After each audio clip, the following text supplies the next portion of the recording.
Find me on the web, caltoncutlery.com. So today's a pretty exciting day. We get to see how well the burr-based sharpening olive wood handle and 1095 straight razor is doing. I think it's been two and a half, 3 weeks, something like that since I shot this video. And just a recap of that video, what I did was, I've been making straight razors now for about a year. And it seems like a lot of the folks that are buying my straight razors are knife customers. I'm a knife maker, and I was actually making folding knives like slip joints and lockbacks. And I was looking through a box of knives to find a particular slip joint pattern to make a new pattern off of. And I found my old straight razor, and I thought, well, heck, how easy could, how tough could that be to make a straight razor? It's a folder. It doesn't have a spring or a lock of any kind. It's just a simple friction folder. That ought to be real easy. Little did I know what I was getting myself into. So I made a whole bunch of straight razors, and then started shooting some videos on them. I've still got a lot more to go, but just gives me something else to shoot videos on, right? So anyway, one of the biggest questions I've been getting is, how do you hone a straight razor? And like I said, a lot of the guys that are buying them aren't necessarily straight razor fellas. They're guys that enjoy my kitchen knives or my pocket knives or, my neck knives, whatever. And they see that I'm offering straight razors, so they decide to pick one up. So straight razor fellas can get what they call, well, there's several of the addictions. There's straight razor acquisition disorder. There's strop acquisition disorder, and they've got cute acronyms for all of these. And one of them is stone or hone acquisition disorders. Let me pull the box down. You probably won't be able. And I'll show you my stones. And I don't think I've really got all that much of a problem here, but so that's where I keep all my stones. I wasn't really planning on showing you this, but anyway, on the end we've got a Bester 2000 grit. Then there's a Sharpening 220 that a friend of mine, Scott, gave me. The next one the next two are two new ones that I just picked up the other day to try water stones out for everyday working edges, and that's a Nanawa 220 and a Nanawa 400. And then we've got a, I can't remember what, 800 grit water stone, then a Norton 48K, Norton 221K, Nanawa 12K, Nanawa, I think the blue one is a 5 and the yellow is an 8. And then there's a Suehiro 16, an Arkansas translucent, a Belgian blue waterstone, the big Norton 220 for shaping like kitchen knife edges, a flattening stone, an old Smith's interrupted course for flattening, plus strops, and then plus my normal stones for knife work, like the Norton combination coarse fine crystalline. And then there's the Norton fine India, my DMT stones that I love dearly. A lot of guys don't want to have to go through all that. That's an awful lot of money tied up into stones right there, money that could be spent on, tires for the wife's car or kids' shoes, or another knife or another razor, whatever. They just want to get the dang thing sharp, maintain the edge, and shave with it. So I did that video using the Suehiro 16. It started off, I was going to do a finishing on the, I was just going to do a quick edge on the Belgian blue stone, but I changed my mind in the middle of the video and just did a whole sharpening sequence on it. And anyway, it was using the burr base method. So you raise a burr on one side, then you raise the burr, or then you switch sides and you move the burr to the original side on your shaping stone. Then you go to your finish stone and you move that burr back to the first side, and then you switch sides and then you move the burr back to the other side, and then you max out the stone with some trailing strokes, and then you palm strop it to get rid of the burr, what's left of it anyways, and then go ahead and strop it up on a crock strop and then linen and leather and go ahead and shave with the thing. And a Suehiro 1/6, I remember I picked that one up at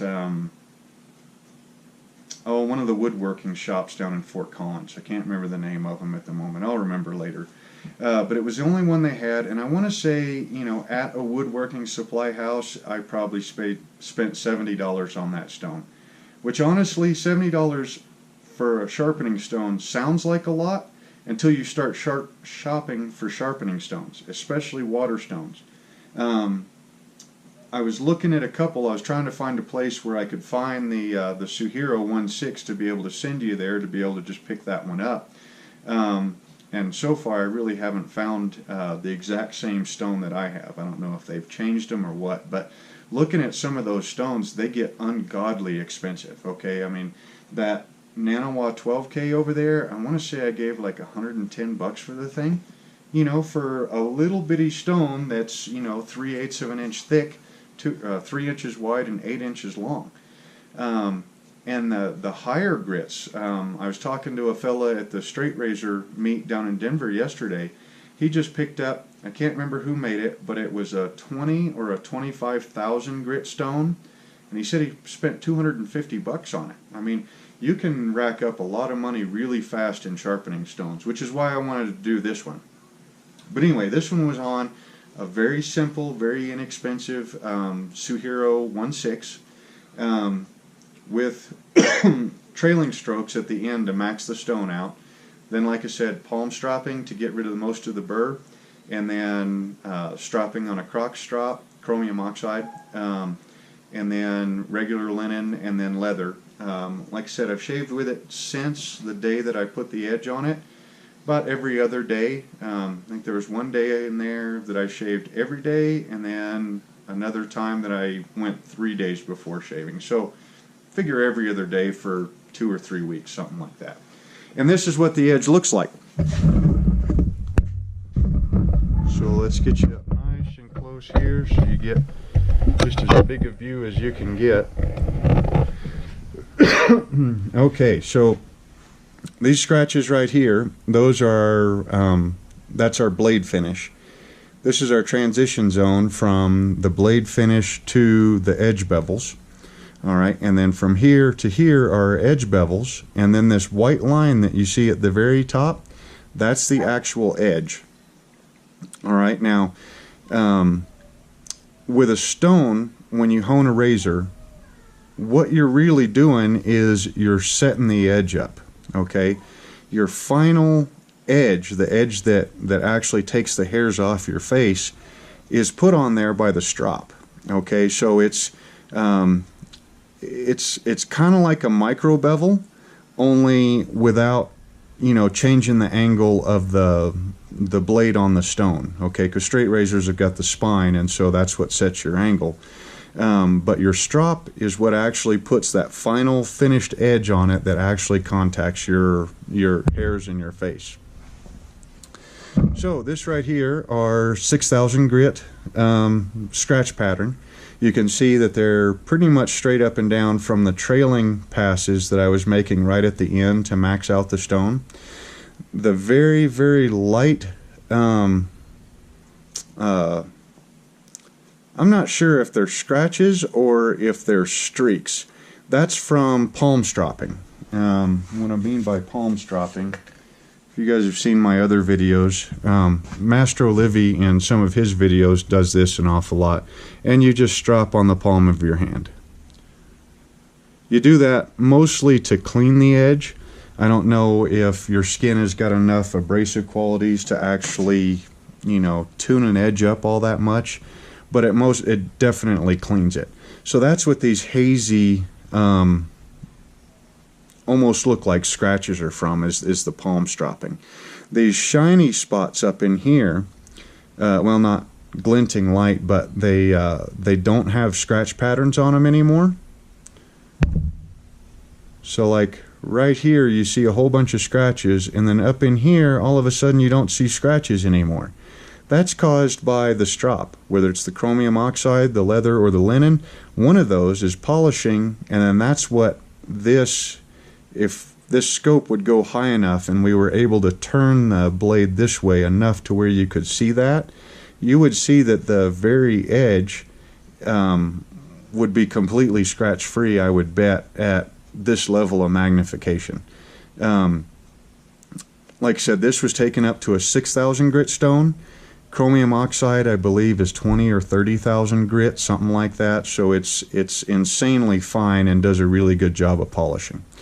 Now, I'm not going to go ahead and go through the whole edge, but this part right here, if you go and you look at the other videos, there was always a little green mark that I was using as a reference, and that green mark was some Sharpie. I just put a dot on the blade so that we could look at the same section through each step of the honing process. Now, one thing to notice is, let me pull this back. This right here, that is actually, let me bring that over a little bit and I'll show you. Oh, dang it, lost it. Where are we at? Okay. There's our green mark. Right here is what I wanted to show you. So in the other video I said, you know, there was a little, I'm not even too sure I would call it a chip, just a low spot really. And I said not to really worry about that. When you start getting into the looking at edges under magnification, it's a trap. Okay, so first of all, you start honing edges with the naked eye, right? And you get good edges, edges that give you good shaves, but you want more. So you go out and you get a little 10x loop. And then you look through the loop and you see all this stuff that you couldn't see with the naked eye, and so you go to fix it on the stones. You get it all fixed, you get it all smoothed out, and then, yeah, your shave level does increase. You know, you get more comfort, you get more keenness, you get a smoother shave, you know, whatever it is that you're after, right? Well, then you think, wow, well, if a 10x loop improved my sharpening that much, I'm going to go get a 20x. So you go get a 20x. Now you start looking at stuff and you see all this kind of stuff that you couldn't see in the 10x loop, and you have to fix it. Now at that point, whether you get a better shave or not, you know, really depends on your sharpening, your honing technique, and your shaving technique. Then you go get a 30x loop. Again, now all of a sudden you see all the stuff that you couldn't see before, and you go to fix it. Well, then you go get a USB microscope, you know, for $50, $60, $80, something like that. Now all of a sudden, man, how on earth was I shaving with those rough edges? The more magnification you get, the more faults that you can see. All right? Now, at some point, you have to say enough is enough, okay? I'm getting a good shave with whatever magnification I'm looking at, and, you know, these problems are actually problems, and these problems aren't really problems. They just, you know, they're just going to drive you nuts, okay? So I said that chip right there, or that ding, whatever it is, wasn't really enough to mess with. And if you notice, see how that bright line comes across? Maybe you can't notice. Let's get really in there. Okay, that was that divot. If you look back in that video, that divot was quite a bit more pronounced. And right now, the edges of it are kind of rounded out. And you can see that that bright white line is coming right over, and then it follows it down and then over.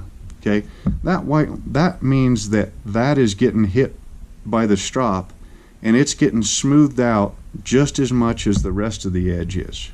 Okay, so that's what I say, or that's what I mean when I say, you know, see that, don't worry about that. Just hone the thing and get on to work.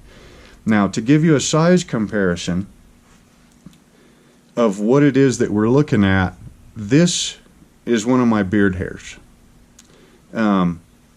I don't know if my beard hair is that much coarser or finer than anybody else's. I guess you can look at my beard in the videos and kind of decide for yourself. But so this right here is one of my beard hairs.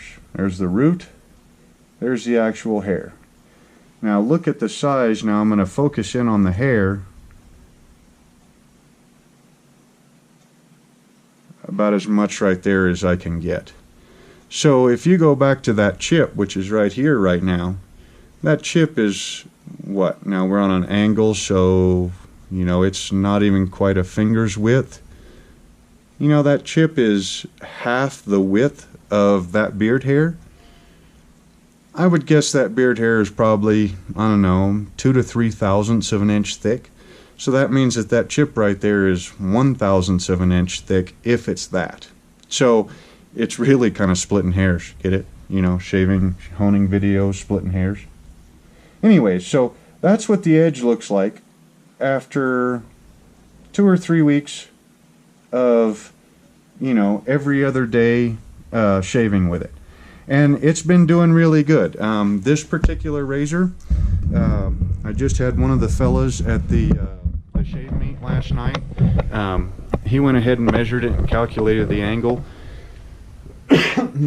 I had measured it before and written it down somewhere, but I didn't actually go back and look through my notes to find out what it measured out at.